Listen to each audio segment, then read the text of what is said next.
Okay, so we'll just do the same, and you just help me out here and ask me questions if you want to. Good. So this is the Eclipse, and I want to show you this. This is a small Java program. As I said before, it's just ticking away with a delay. And let's try and convert this into something that can run on the HVM virtual machine. And when you do that, you'll see the dependency extent of this program. That is the number of classes and methods that's required to run this stuff.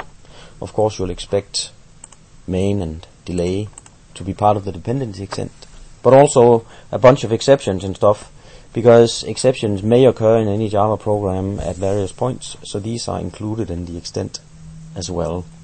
I have excluded them by putting a black mark on that. You can do that by right-clicking it and toggle exclusion. And these are excluded because I know this program does not throw any exceptions, so I've excluded them in order to minimize the application size. So let's try and run this, and I'll run this on my PC, on my desktop PC here. There's a launcher for that called POSIX. So I'll run it, and here we go, it's ticking away. Let's stop it again. Let's try and debug it. So I'm starting it here again, and it's running, and then I'll set a breakpoint. And now it actually stopped at the breakpoint. Let's go into debug mode, and I can see here that it stopped at main. Let's clear the buffer down here, clear, and then if I choose continue, you can see that every time I press continue, a tick. So this works for the desktop. Whoops, this is a leftover application, so I'll just terminate that one. So let's terminate this. Good, and go back to Java mode. Now I want to show you this exact same program running not on the desktop, but on the Arduino board. So let's show you the Arduino board so you can see that as well. Let's just start up. I need to start up the video here, just 1 second. Yes, and here it is. Close. Hi guys. This is the video. So this is the Arduino board. It's 32 kilobytes of flash and 2 kilobytes of RAM. That green one over here. I attached the LED to it as well. We'll get back to that in a little while. So this is the Arduino board, and I want to run this Java program on that one. Thank you, Lars. You can just put it down. So let's get back to the screen here. The same program, unchanged. I didn't do anything to it, and I'm just gonna choose another launcher, the Arduino launcher. So let's run that. It's compiling, and it's writing it to the board, and we see the ticks happening here as well. So whether this is running on the board or not is not, I haven't proven that, but it's ticking slower because this is not as fast as my i7 quad-core computer. Let's stop it. I can debug it as well, so let's do that. I'll choose the debug launcher.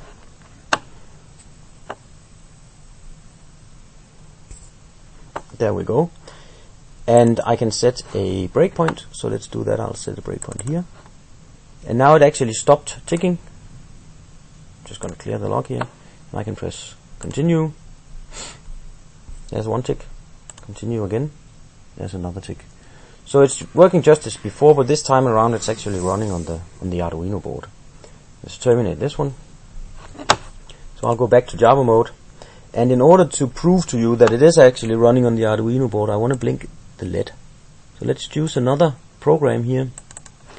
This is a little bit similar. It's not printing out anything, it's blinking the LED instead.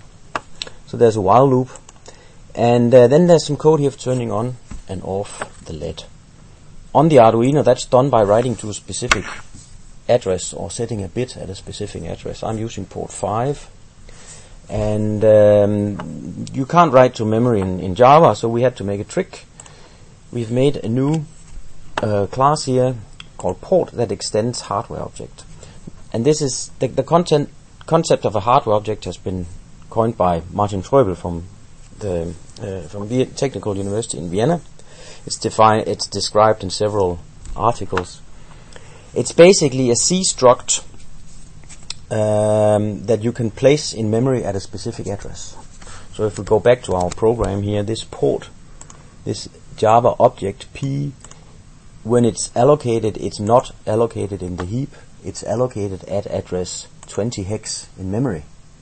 And if we look at the fields of this class, like DDRD, data direction register for port D, and port D itself, these fields are at a certain offset in the class.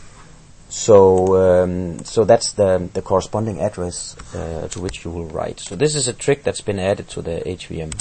It didn't change the Java language or anything like that. It is normal Java. So here we're turning on the LED, and here we're turning it off, or it's the other way around. I can't remember, but it's blinking, and there's a delay in here as well. So let's try and run this one.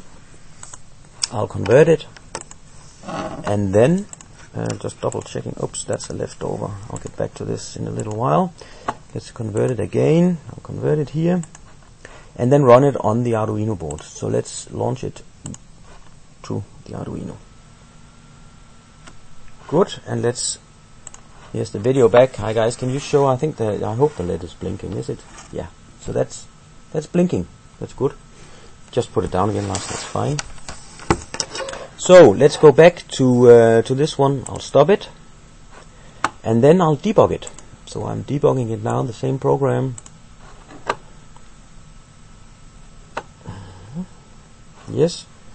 And Lars, if you'll kindly show, I hope it's still blinking. It's blinking a little bit slower, but anyways. So let's try and put, yeah, that's good. Now we can see it. Let's try and put a breakpoint in here. I put the breakpoint now, and now it should stop blinking, and it did. It's not blinking anymore, you see. So I'll go into debug mode, and it's actually stopped at this line here in blink. And if I press continue, it should start. It should, yeah. I don't know if it's going to turn off and on, and now it's on. So now it's at the breakpoint again. I'll wait a little while just to make sure, and then I'll continue on. Yeah, thank you. Just put that down again. Thank you very much. And let's get rid of this face, and let's stop again. So now we are actually debugging this on the Arduino board. So let's try something else. I wanted to blink a little bit faster. That was pretty slow, so I can change the timing here.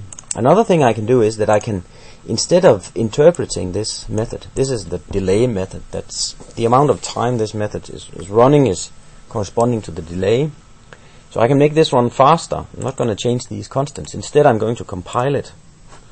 So I'm going to find the method down here, the delay, and then I'm going to say toggle compilation. So this means that this method here is now being compiled into C. It's not being interpreted anymore. It's been translated ahead of time into C. So let's run it again and launch it to the Arduino. Yes, and let's get the video back here. And then, if you can show the LED, yeah, it's kind of hard to see on the video, but it's blinking pretty fast. I can go back here and interpret it again. Toggle compilation, and I can convert it, and I can download it. Can you place it up so we can see it? Oh no, here's the video. Yes, so this is how fast it's blinking, and I'm going to launch it again to the Arduino. Just hold it up again. I forgot to terminate the other application that was taking up the UART. Let's launch it again. Oops, need a root password.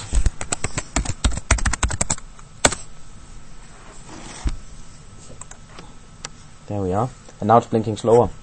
It's the exact same program, but the delay is now longer in physical time because it's interpreted and no longer compiled. Thanks, guys. Yes, so that's the demonstration. You can debug and run stuff written in Java on the Arduino. Thank you very much.